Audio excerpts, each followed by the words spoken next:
काकटपुर बासिनी मां मंगलांक पीठरे पार्वणर सप्तम दिवस चंडी पाठ सहित षोडश उपचार पूजारे मां मंगलांक आराधना चली। शारदीय पार्वण पूजार आज होउछि सप्तम दिवस। मां को दर्शन करने राज्यर विभिन्न स्थान श्रद्धालुं सुओ छुटी। तेबे आज कौन रही नीतिकांति से संपर्क में भक्त और सेवायतों सहित मंदिर सम्मुख अधिक आलोचना करिसेंती काकटपुर आम रिपोर्टर लोकनाथ स्वाई।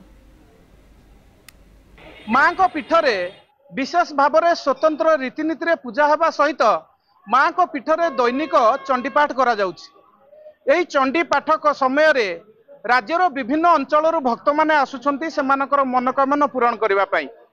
आमे आज मंगला मंदिर सम्मुख रे रहिचु।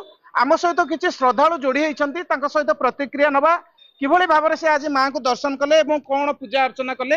आज्ञा कोन कहिबे कोठु आछंती? हम भुवनेश्वर आस्तिलु मांकर एबे पूजा चली पार्वण पूजा तो दर्शन करिया पय आस्तिलु। तो आम झीर थिला जन्मदिन थिला तो मां को आगे फास्ट कार्ड दवा पय आस्तिलु कि मां को निमंत्रण रहिला मां जिबे हमर जे कोनोसी शुभ काम हो आगे मां को पाखु आसु। तो एबे तो मांकर चली पूजा नवरात्रि रे फेर आसीबु।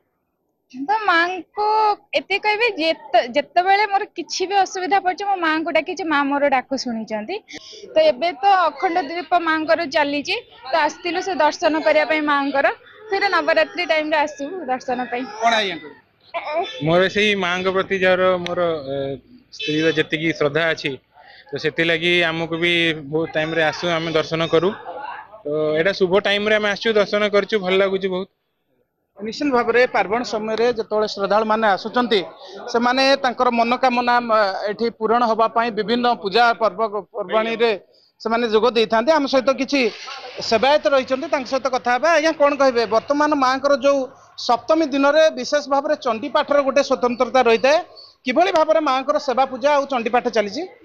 देखंतु वर्तमान समय जेहेतु मूलाष्टमी ठारू महाअष्टमी पर्यंत मां मंगला पाखे 16 दिनात्मक पूजा बा शारदीय पूजा चली महा आडंबर सहकार चली मां पाखे दैनंदिन मां माजणा सरला मां समस्त नीतिक्रांति तो सरी जाऊँगी। सरला दिन गोटाकृत सूर्य पूजा आरंभ हो सूर्य पूजा सरला जो सिंह पूजा हो सिंह पूजा सरला आमर जो मां सामने जो जगमोहन अच्छी से जगमोहन में चंडी पाठ करा जाए एवं चंडी पाठ रे देवी संतुष्ट होती एवं वर प्रदान करें समस्त कार्य केमती सुचारूपे हम देवी आशीर्वाद करें।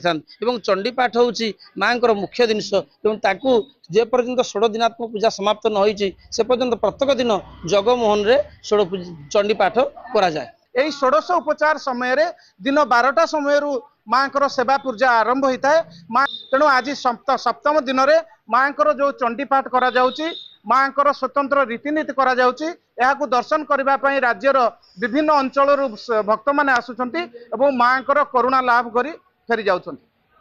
काकटपुर मंगला मंदिर परिसर लोकनाथ स्वाई कलिंग टीवी।